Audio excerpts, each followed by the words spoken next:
sein. Will you say it?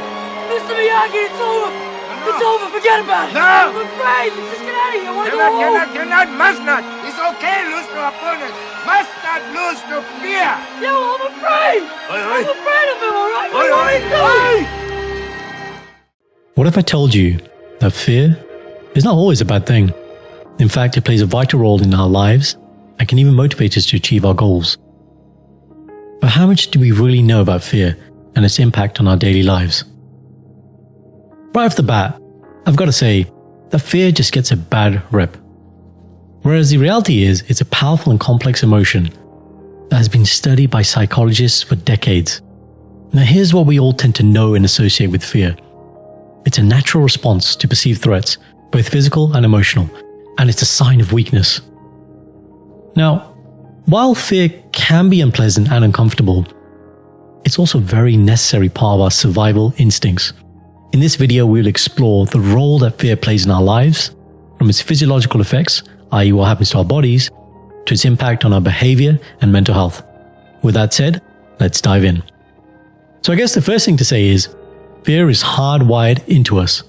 It's an essential human emotion and is a natural response to situations or stimuli that may be perceived as threatening or dangerous. So just remove this idea that it's a form of weakness. Translation, it's your body's early warning system to make you hyper alert and make you focus on what's happening right now.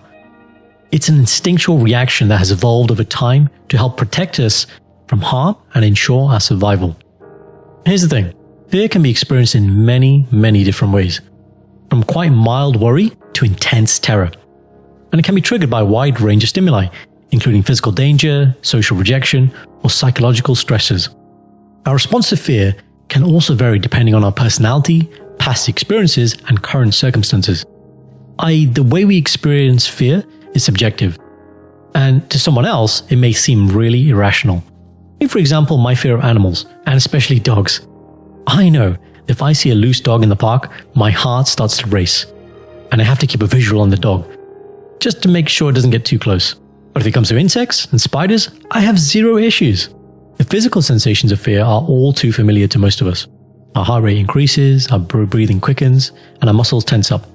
We may feel sweaty or shaky, and our stomach may churn. These physiological responses are part of the body's flight or fight response, which prepares us to respond to danger. The response is controlled, if you really want to know, by the sympathetic nervous system, and is designed to help us either confront the threat or escape from it, hence fight or flight.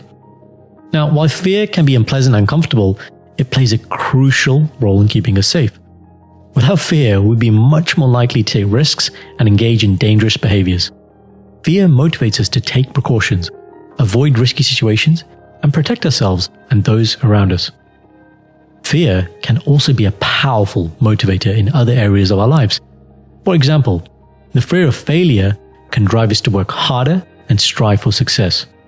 Similarly, the fear of missing out, also known as FOMO, can prompt us to be more social and seek out new experiences. Fear can help us stay focused and motivated, and it can push us to achieve our goals. Last year, I organized an activity weekend in Wales, and one of the excursions was gorge walking. Now, if you've never heard of it, go and check it out. It's pretty awesome. That is, if you like water-based activities. So the final part of this excursion was jumping off a 24-foot high cliff. Let me just say that again. You heard me correctly. 24-foot high cliff. Again, if you don't know how much that is, stick into Google so you get some perspective. I walked up to the edge of the cliff and peered over and thought, that's a bloody big drop. I could feel the fear surging through my body, heart pumping so hard, it wanted to leap out of my chest, my brain telling me, you don't need to do this. You don't need to do this. Fear had paralyzed me.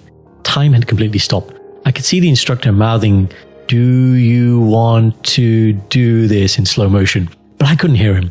This was simply me versus me. 3, 2, 1. And I leapt. I leapt off the cliff. And before I could even think what I had done, I was under the water and quickly ballooning up to the surface. And as I surfaced, there was a roar of applause from those watching, and I felt electric. It's the same feeling I had when I performed in front of 3,000 people at the Hammersmith Apollo venue in London. When I was a Bhangra dancer, I was so pumped. I had grappled with my fear and I'd conquered it. I felt like a man on fire. In spite of being scared, I literally took a leap of faith. Remember, facing fear in one thing will have carryover into many things in your life. So in conclusion, guys, fear is normal and necessary part of our lives. It helps keep us stay safe and motivated, and is an essential part of our survival instincts. However, fear can also be problematic when it's excessive or irrational. It is important to recognize when fear is interfering with our daily lives and seek help if and when necessary. By understanding the role that fear plays in our lives, we can learn to manage it effectively and use it to our advantage. So here's my challenge to you. Ask yourself the question, what do I fear? And what one action can I take to start dealing with it? Remember guys, progress, not perfection. Comment below on what you've discovered about yourself. I'll leave you with this. In the words of Nelson Mandela, courage is not the absence of fear. The brave man is not he who does not feel afraid, but he who acts in spite of it. As always, I'll leave you with my mantra, have more, do more, be more. Be sure to subscribe, share and like. Send this to one person who really needs to hear this message, and I'll see you in the next video.